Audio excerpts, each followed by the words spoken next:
নমস্কাৰ। আজি আপোনালোকক পুনৰ আমাৰ চেনেললৈ স্বাগতম জনাইছোঁ। আমাৰ আগৰটো ভিডিঅ'ত আপোনালোকক দেখাইছিলোঁ চিত্ৰনলা খেতি কৰি কেনেকৈ দুজন যুৱকে নিজকে আৰ্থিকভাৱে লাভৱান কৰিব পাৰিছিলে। আজি আমি নতুন এটা ভিডিঅ' ল'বলৈ আহিছোঁ আপোনালোকৰ মাজলৈ। আজি ভিডিঅ'টো এটা বিশেষ ভিডিঅ', কাৰণ এই ভিডিঅ'টোত এগৰাকী মহিলা ঘৰৰ গৃহিণীয়ে কেনেকৈ ঘৰতে থাকি নেমু খেতি কৰি নিজকে আৰ্থিকভাৱে লাভৱান কৰিব পাৰিছে। আমি সেই মানুহগৰাকীৰ ওচৰলৈ যাম, তেওঁলোকক কথা পাতিম কেনেধৰণে খেতি কৰিছে, আৰু আপোনালোকক দেখাম যে এগৰাকী মহিলাই কেনেদৰে নিজকে ঘৰতে থাকি আৰ্থিকভাৱে নিজকে লাভৱান কৰিব পাৰিছে।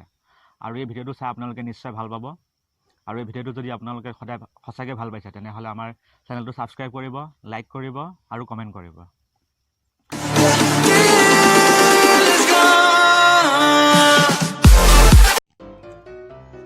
এয়া চাওক, আমাৰ এয়া হৈছে নেমু বাগান। এই নেমু বাগানখন কৰিছে আমাৰ এগৰাকী মহিলাই নিজৰ ঘৰৰ বাৰী পিছফালে। এয়া নেমু দেখিছে আপোনালোকে, এইখন নেমু, এখন বৃহৎ ডাঙৰ নেমু বাগান। আৰু এই বাগানখন 5 বিঘা মাটিৰে আৱৰি আছে। তেওঁ যথেষ্টখিনি লাভৱান হৈছে এই নেমু খেতি কৰি ঘৰতে থাকি। গতিকে আমি এতিয়া তেখেতৰ ওচৰলৈ যাম, তেখেতৰ লগত আমি কথা পাতিম। এয়া দেখিব পাইছে আপোনালোকে, এয়া নেমু বাগান বহুতখিনি জেগা আগুৰি আছে। এই নেমু বাগানতে তেওঁ বছৰি ভালেখিনি টকা উপাৰ্জন কৰি আছে। গতিকে আহকচোন, আমি বাৰু এতিয়া যাওঁ। এতিয়াও নমস্কাৰ। আমি ইয়াত উপস্থিত হ'লোহি আপোনাক আগতে কোৱাৰ দৰে এগৰাকী মহিলাই কেনেদৰে ঘৰতে থাকি তেওঁ নেমু খেতি কৰি নিজকে স্বাৱলম্বী কৰিব পাৰিছে। আমি তেওঁৰ বিষয়ে কিছু কথা জানিবলৈ আহিছোঁ। এয়া আমাৰ মাজত আছে এয়া বাইদেউ।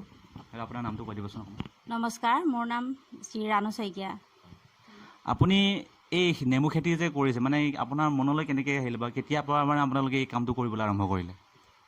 আমাৰ মানে বাৰীত এনেই পৰি থকা দেখি বাৰীখিনি, তাৰপিছত নেমু পুলি অলপ আনি তাতে লগোৱা হ'ল। আৰু তাৰ পৰা আমি চাফ চিকুণ কৰি থাকোঁ, গোবৰ সাৰ দিওঁ, বেলেগ সাৰ নিদিওঁ।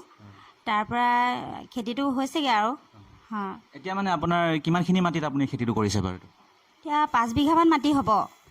হয়, তাতে খেতি কৰা হৈছে। এনেই আপুনি প্ৰথমতে কিমানমান পুলি লগাইছিলে বাৰু এইটো? এতিয়া কিমানমান বুলি ক'ম আৰু, হিচাপ কৰিব নোৱাৰি। তথাপি কিমানমান এটা আইডিয়া কৰকচোন বাৰু। 200-300 মান পুলি লগোৱা হ'ল আৰু। হয়, এতিয়া কিমানমান পুলি আছেগৈ বাৰু? এতিয়া মানে গছ কিমানমান আছেগৈ বাৰু?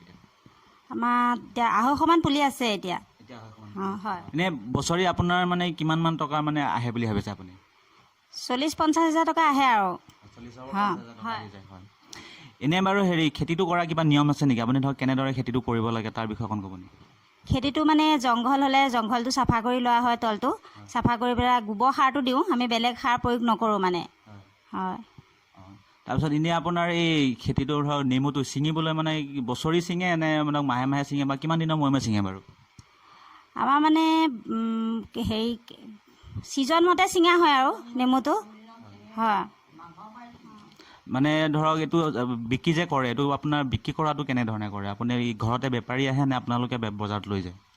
ঘৰতে বেপাৰী আহে, বেপাৰীয়ে ছিঙি মুঠকৈ হিচাপটো কৰি আমাক টকাটো দিয়ে আৰু তেওঁলোকে লৈ যায়। মানে এইটো কি কেজি হিচাপত বেচে নে কি? মানে পোণ হিচাপে বেচোঁ। পোণ হিচাপত বেচে। 1 পোণত কিমানমান টকা হয়? 1 পোণত 200 লওঁ আৰু 150ও লওঁ, সেই তেনেকুৱা। ঠিকে আছে। মানে এতিয়া আপোনালোকৰ এই যিটো খেতি কৰিছে তাৰ পৰা আপোনালোকে মানে নিজকে ভাবিছে নেকি আমি যে সফল হৈছোঁ বুলি? ভাবিছোঁ, কষ্ট যেনেকৈ কৰিছোঁ তেনেকৈ সফল হৈছোঁ বুলি ভাবিছোঁ। হয়। এতিয়া বাৰু এনেই আপুনি ধৰক ঘৰতে থাকি পেলাই আপুনি মহিলা হৈ পেলাই ঘৰতে ধৰক কামখিনি কৰি আছে, তেনেকৈ আমাৰ বাকী মানুহবিলাককো কৰিবলৈ পৰামৰ্শ দিব নেকি? পৰামৰ্শ তেওঁলোক ওলাই আহিব লাগিব, যে কামটো কেনেকৈ কৰিছে সুধিব লাগিব। হয়, তেওঁলোক ওলাই আহিলে তেতিয়া পৰামৰ্শ দিব পৰা যাব। এনেই আপোনালোকক এনেই ফোন কৰি বা কণ্টেক্ট কৰি পেলাই এনেই নেমুটো আপোনালোকৰ ঘৰৰ পৰা নিব পৰা যাবনে বাৰু? কণ্টেক্ট কৰি নিব পৰা যাব। হয়। ঠিক আছে তেতিয়াহ'লে। আচ্ছা, এতিয়া আপোনাৰ যে নেমুৰ পুলিবিলাক আপোনালোকে পুলি ৰুইছিলে নে আকৌ সেনেকৈ যে আজিকালি ওলাইছে কলম দিয়ে যে সেইটোও কৰে? নাই, পুলি ৰুইছোঁ। কলম দিয়া কামটো কৰা নাই নেকি? নাই, কলম দিয়া কামটো কৰা নাই, পুলি ৰুইছোঁ। এনে আপোনালোকে যে ইমানখিনি কৰিছে এইবিলাক চৰকাৰৰ দৃষ্টিগোচৰ হৈছে নাই বা তাৰ পৰা কিবা আপোনালোকে সাহায্য পাইছে নাই? নাই, একো সাহায্যই পোৱা নাই, নিজৰ পকেটৰে খৰচ কৰি আছোঁ। হয়, নিজে কাম কৰি আছোঁ। বাৰু ঠিকে আছে, আপোনাক ধন্যবাদ জনালোঁ। আপোনাৰ খেতিটো আৰু ভাল হওক, আপোনালোকে আৰু অধিকভাৱে লাভৱান হওক তাৰে কামনা কৰিছোঁ। ধন্যবাদ। এয়া আছিল আমাৰ মাজত এগৰাকী মহিলা যিয়ে নিজে ঘৰতে থাকি নেমুৰ খেতি কৰিছে আৰু আৰ্থিকভাৱে বহুখিনি লাভৱান হৈছে। আশা কৰোঁ আপোনালোকেও এনেদৰে ঘৰতে বা আপোনালোকৰ মাটিত এনেদৰে খেতি কৰি নিজকে লাভৱান কৰিব পাৰিব। ধন্যবাদ।